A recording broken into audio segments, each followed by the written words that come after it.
প্রাথমিক আলোকচিত্র ক্যামেরা ১৮-১৯ শতাব্দী আবিষ্কার।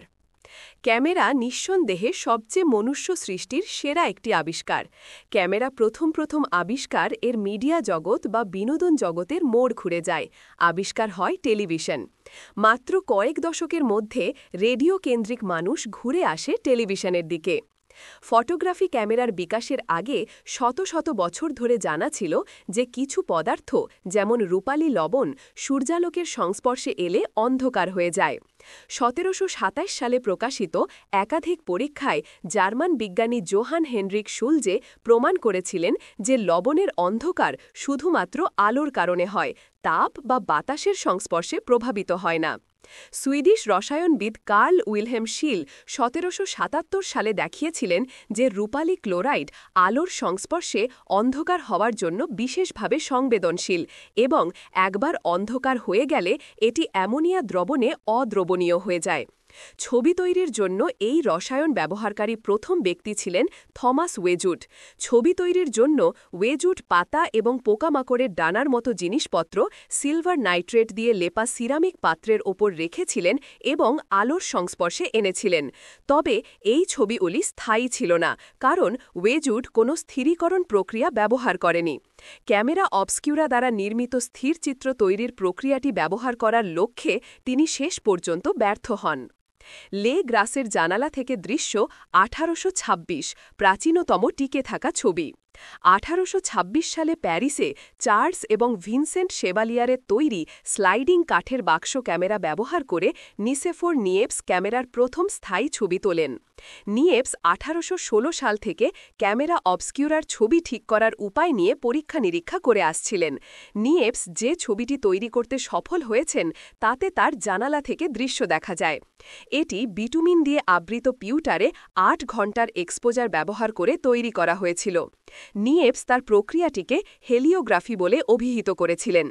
নিয়েপস আবিষ্কারক লুই ডাগুয়েরের সাথে যোগাযোগ করেছিলেন এবং এই জুটি হেলিওগ্রাফিক প্রক্রিয়া উন্নত করার জন্য একটি অংশীদারিত্বে প্রবেশ করেছিলেন। নিয়েপস তার হেলিওগ্রাফিগুলিতে বৈসাদৃশ্য উন্নত করার জন্য অন্যান্য রাসায়নিকের সাথে আরও পরীক্ষা নিরীক্ষা করেছিলেন। ডাগুয়ের একটি উন্নত ক্যামেরা অবস্কিউরা ডিজাইনে অবদান রাখেন, কিন্তু ১৮৩৩ সালে নিপসের মৃত্যুর পর এই অংশীদারিত্বের অবসান ঘটে। ডাগুয়ের সিলভার আয়োডাইড দিয়ে আবৃত একটি প্লেটে উন্মুক্ত করে এবং এই প্লেটটিকে আবার পারদ বাষ্পের সংস্পর্শে এনে একটি উচ্চ বৈসাদৃশ্য এবং অত্যন্ত তীক্ষ্ণ চিত্র তৈরি করতে সফল হন। ১৮৩৭ সালের মধ্যে তিনি একটি সাধারণ লবণের দ্রবণ দিয়ে চিত্রগুলি ঠিক করতে সক্ষম হন। তিনি এই প্রক্রিয়াটিকে ডাগুয়েরীয় টাইপ নামে অভিহিত করেন এবং কয়েক বছর ধরে এটিকে বাণিজ্যিকীকরণের জন্য ব্যর্থ চেষ্টা করেন। অবশেষে বিজ্ঞানী এবং রাজনীতিবিদ ফ্রান্সোয়া আরাগোর সহায়তায় ফরাসি সরকার ডাগুয়েরের প্রক্রিয়াটি জনসাধারণের জন্য অধিগ্রহণ করে। বিনিময়ে ডাগুয়েরের পাশাপাশি নিপসের ছেলে ইসিডোরকে পেনশন প্রদান করা হয়। ১৮৩০-এর দশকে ইংরেজ বিজ্ঞানী উইলিয়াম হেনরি ফক্স ট্যালবট স্বাধীনভাবে রূপালী লবণ ব্যবহার করে ক্যামেরার ছবি তোলার একটি প্রক্রিয়া আবিষ্কার করেন। যদিও ডাগুয়ের ফটোগ্রাফির ঘোষণায় তাকে ছাড়িয়ে গেছেন বলে হতাশ হয়েছিলেন, তবুও তিনি ৩১ জানুয়ারি ১৮৩৯ সালে রয়্যাল ইনস্টিটিউশনে some account of the art of photogenic drawing শিরোনামে একটি পুস্তিকা জমা দেন, যা ছিল ফটোগ্রাফির প্রথম প্রকাশিত বর্ণনা। ২ বছরের মধ্যে ট্যালবট কাগজে ছবি তৈরির জন্য একটি দ্বিপদক প্রক্রিয়া তৈরি করেছিলেন, যাকে তিনি ক্যালোটাইপস বলেছিলেন।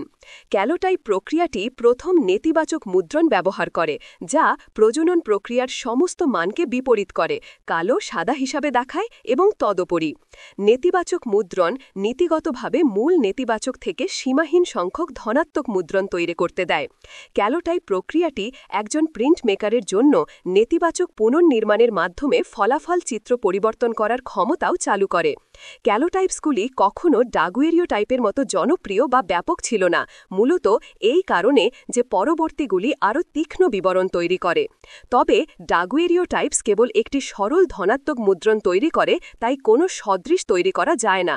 এটি ২ পদকের নেতিবাচক সাধারণ প্রক্রিয়া, যা আধুনিক ফটোগ্রাফির ভিত্তি তৈরি করেছিল।